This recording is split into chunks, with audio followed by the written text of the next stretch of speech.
අනේ අම්මේ මට නම් ජොසිය හරියන්නේ නැහැ. දැන් ඒ පාර මොකද? අද උඹලගේ ඇනිවර්සරි එකක් මොකක්ද එකක් කියලා කිව්ව නේද? ඇනිවර්සරි එක ආවට වැඩිය හොඳයි නාවනම්.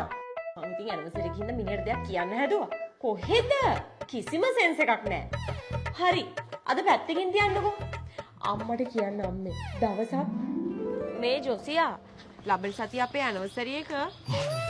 ඔව් මට මතකයි. මට නම් දැන් ඇති වෙලානේ අවුවේ ගිහිල්ලා බලන්නකො කකුල් දෙකත් රිදෙනවා. වෙන කෙල්ලෝ නම් සැපේ ගමන් බිමන් යන්නේ. මේ සැරේ ඇනිවර්සරි එකට කලින් මං වාගේ ඔය ප්‍රශ්න ඔක්කොම විසඳනවා.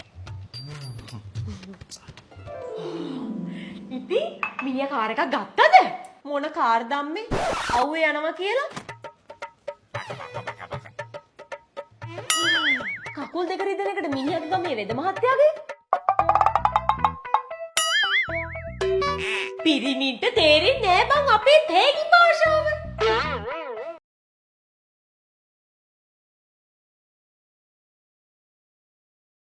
දවසක් මම බැඳපු අලුත ඔන්න උඹලගේ තාත්තට දෙයක් කියන්න ගියා. අපේ මහත්තයා ඔන්න මේ පාර නම් මට බෑ අර කොටහලු මගුලට හැමදාම අඳින මේ එකම ගවම අඳින්න. සෝමලන්න අලුතින් සාරි ගන්න ටවුමට ගිහිල්ලා. සොපියාගේ මහත්තයත් රත්තරම් මාලයක් අරන් දෙනවලු මගුලට දාන්න. ඔන්න මට නම් බෑ අපේ මහත්තයා එතන ගිහින් ලැජ්ජ වෙන්න. හරි මට තේරුණා නෝනා කියන්ට යන දේ. මම යමක් කරන්නම්කෝ.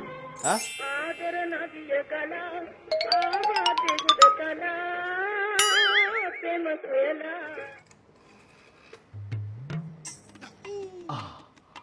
චමරි මම මේ කතා කළේ පුෂ්පිකා හදිසියෙම නාන ලිඳ ගාව ඇඳගෙන වැටුණානේ. හොඳටම අමාරුයි. දොස්තර මහත්තයා කීවා මාසයක් විතර ඇදේ තියන්න කියලා. නෑ කාරි නෑ. කොටහරු මගුලට එයාට නම් එන්න වෙන්නේ. ඔන්න ඉතින් මන්නන් නෝරදවා වෙනවා. තියන්නම්.